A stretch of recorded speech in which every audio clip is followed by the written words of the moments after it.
सुबह सुबह नजर डाल लेते हैं 25 बड़ी खबरों पर।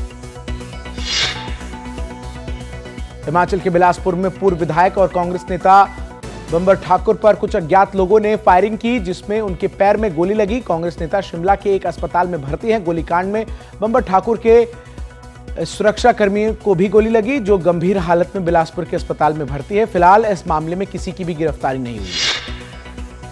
पंजाब के मोगा में शिवसेना नेता की हत्या का एक सीसीटीवी वीडियो सामने आया, जिसमें साफ दिख रहा है कि किस तरह अपराधियों ने पीछा कर उनको गोली मारी। इधर मोगा में आरोपियों की गिरफ्तारी और मृतक के परिवार के एक सदस्य को नौकरी की मांग को लेकर लगातार प्रदर्शन जारी है। मृतक के परिजन प्रदर्शन कर रहे हैं। मोगा में शिवसेना नेता की हत्या के मामले में एक चौंकाने वाली खबर तब आई जब इंस्टाग्राम पर वीडियो पोस्ट कर 3 युवकों ने हत्या की जिम्मेदारी ली। इस वीडियो के वायरल होने के बाद पुलिस ने इनकी तलाश तेज कर दी है। उत्तर प्रदेश के अलीगढ़ में एक युवक को गोलियों से भून दिया गया। यह वारदात सीसीटीवी में कैद हो गई, जिसमें देखा जा सकता है कि कैसे घात लगाकर बाइक से आए कुछ बदमाशों ने हारिस नाम के युवक पर ताबड़तोड़ फायरिंग की, जिसमें उसकी मौत हो गई। यह घटना तड़के करीब 3:15 बजे की है।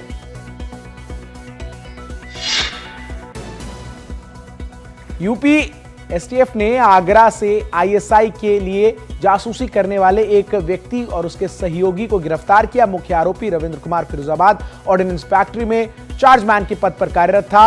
वो हनी ट्रैप में फंसा था और आईएसआई के इशारे पर महत्वपूर्ण जानकारी सीमा पार भेज रहा था। लखनऊ के विभूति खंड थाने में पुलिस और वकीलों के बीच तीखी झड़प हुई। इस मामले में 9 पुलिस वालों के खिलाफ एफआईआर दर्ज हुई है। ये पूरा मामला 2 पक्षों के विवाद की है, जहां पुलिस कार्रवाई से यह विवाद शुरू हुआ। महाराष्ट्र के पुणे में एक शो से पहले भीड़ पर पुलिस ने जमकर लाठियां भांजी। यहां सिंगर हनी सिंह का कार्यक्रम होना था, जिसे सुनने भारी संख्या में लोग आए हुए थे। भीड़ इतनी बढ़ गई कि वहां भगदड़ की स्थिति पैदा हुई और पुलिस ने भीड़ पर काबू करने के लिए हल्का बल प्रयोग किया। महाराष्ट्र के बदलापुर में होली के दिन बड़ा हादसा हो गया। यहां उल्लास नदी में डूबकर 4 नाबालिग लड़कों की मौत हो गई। ये लड़के होली खेलने के बाद नदी में नहाने गए थे, तभी अचानक नदी का जलस्तर बढ़ने से वो बहने लगे और डूब गए, जिनमें उनकी मौत हो गई।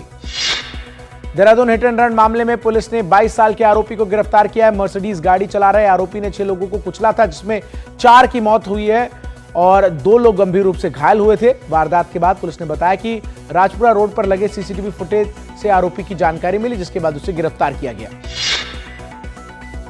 गुजरात के वडोदरा में एक कार ने 4 लोगों को जोरदार टक्कर मारी, जिसमें एक महिला की मौत हो गई, जबकि 3 लोग बुरी तरह से घायल हो गए। घायलों का इलाज अस्पताल में चल रहा है। इस हादसे का एक वीडियो सामने आया है, जिसमें ड्राइवर बुरी तरह नशे में धुत नजर आ रहा है। गुजरात के भरूच में अंकलेश्वर इलाके में कबाड़ के गोदाम में भीषण आग लग गई, जिसमें लाखों का माल जलकर खाक हो गया। आग इतनी तेजी से फैली कि देखते देखते 5 कबाड़ गोदाम पूरी तरह जलकर खाक हो गए। आग पर मौके पर पहुंची 10 से ज्यादा दमकल की गाड़ियों ने काबू पा लिया। केंद्रीय गृह मंत्री अमित शाह असम और मिजोरम के 3 दिन के दौरे पर हैं। आज ये पुलिस अकादमी का उद्घाटन करेंगे। कल वो ऑल बोडो स्टूडेंट यूनियन के कार्यक्रम को संबोधित करेंगे। इसके साथ ही नॉर्थ ईस्ट के 8 राज्यों के मुख्यमंत्रियों के साथ 3 नए कानूनों की प्रगति पर चर्चा करेंगे। आज बीजेपी नेता और दिल्ली के पूर्व मुख्यमंत्री साहिब सिंह वर्मा की जन्मतिथि है। इस मौके पर मुख्यमंत्री रेखा गुप्ता मुंडका जाएंगे और उन्हें श्रद्धांजलि देंगी। इसके बाद मुख्यमंत्री रेखा गुप्ता बजट को लेकर किसानों से चर्चा करेंगे। आपको बता दें कि 25 मार्च को दिल्ली का बजट पेश होना है। महाराष्ट्र की सियासत में फिर एक हलचल दिख सकती है। इसका संकेत महाराष्ट्र सरकार में मंत्री और शिवसेना नेता संजय सिरसाट ने दिया है। उन्होंने कहा कि एनसीपी शरद पवार में टूट के आसार हैं और शरद पवार के करीबी जयंत पाटिल उनका साथ छोड़ सकते हैं और वो अजीत पवार की एनसीपी में शामिल हो सकते हैं। तमिलनाडु में आर्थिक भेदभाव का नया मुद्दा गर्मा गया है। मुख्यमंत्री स्टालिन की सरकार ने केंद्र पर राज्य के साथ वित्तीय अन्याय करने का आरोप लगाया। विधानसभा में बजट सत्र के दौरान राज्य के वित्त मंत्री ने कहा कि केंद्र सरकार ने समग्र शिक्षा योजना के तहत तमिलनाडु को दिए जाने वाले 2100 करोड़ रुपए रोक दिए हैं।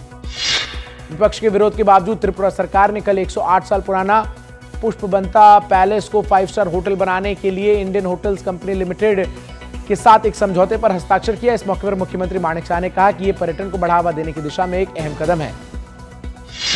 उत्तर प्रदेश के संभल में गंगा जमनी तहजीब की अनोखी मिसाल दिखी।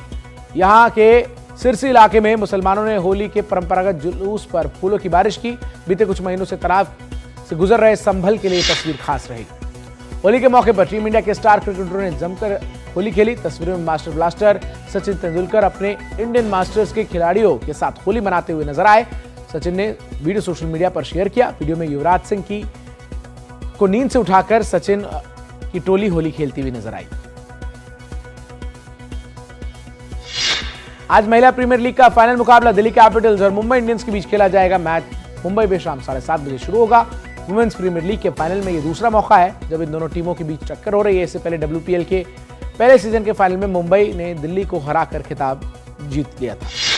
फिल्म छावा ने रिलीज के 4 हफ्ते बाद 500 करोड़ के क्लब में अपनी जगह बना ली है। फिल्म ने अब तक 540 करोड़ रुपए का कलेक्शन कर लिया है। फिल्म ने कमाई के मामले में KGF 2 को पहले ही पछाड़ दिया है। अब ये फिल्म शाहरुख खान की पठान के रिकॉर्ड को तोड़ने के करीब है। रूस यूक्रेन जंग के बीच युद्ध विराम को लेकर रूस के राष्ट्रपति पुतिन और अमेरिकी राष्ट्रपति ट्रंप के बीच फोन पर बात हुई। बातचीत में ट्रंप ने पुतिन से कत्लेआम रोकने की अपील की। अमेरिकी राष्ट्रपति ने कहा कि अगर ऐसा नहीं हुआ तो फिर दूसरे विश्व युद्ध जैसे हालात बन सकते हैं।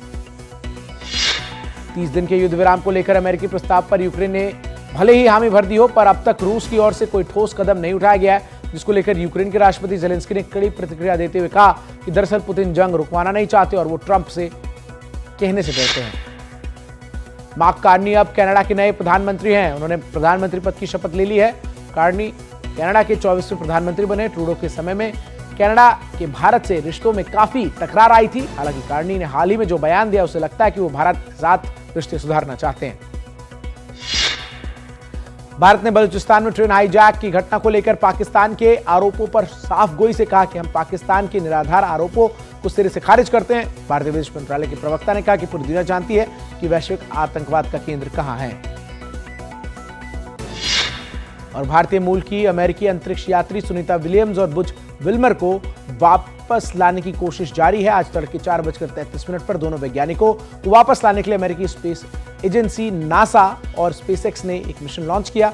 मिशन में फॉल्कन 9 रॉकेट ने क्रू 10 मिशन के तहत ड्रैगन अंतरिक्ष यान को ले जाया गया है। इस मिशन में 4 नए अंतरिक्ष यात्रियों को भी भेजा गया है। सुनीता विलियम्स और बुच विल्मर अब तक 281 दिन अंतरिक्ष में बिता चुके हैं।